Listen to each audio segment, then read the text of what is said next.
বর্ষা, কোথায় তুমি? বর্ষা নাই, মারা গেছে বর্ষা। আচ্ছা, তাহলে ওর বান্ধবীর নাম্বারটা দিন। দিমু তোর নাম্বার। ভূত হয়ে আইসা তোরে দেখা নিউ। মেসেজ দিছো কেন? আমি না ভালো মেয়ে না? ইচ্ছা মতো তো বকা ঝকা দিছো। এখন আবার আমার কাছে কি?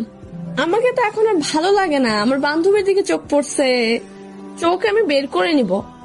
আমি কাল কলেজে আসি, তারপর দেখাচ্ছি। আচ্ছা, আমি আসলে সরি, আর কখনো এভাবে বলবো না।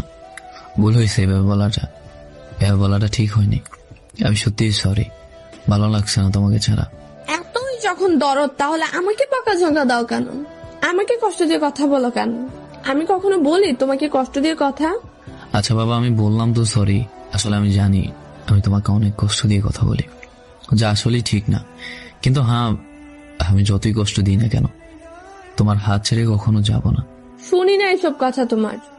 তুমি যাও, লাগবে না তোমার এসব মিষ্টি মিষ্টি কথা। সরি তো বাবা, আর হবে না এমন।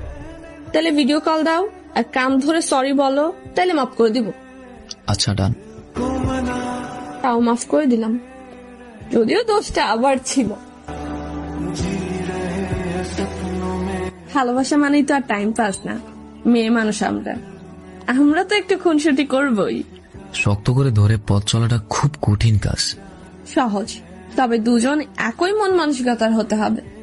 নিজের দোষ না থাকা সত্ত্বেও যে বারবার সরি বলতে জানে, সে আর যাই হোক ছেড়ে চলে যাওয়ার মানুষ হতে পারে না।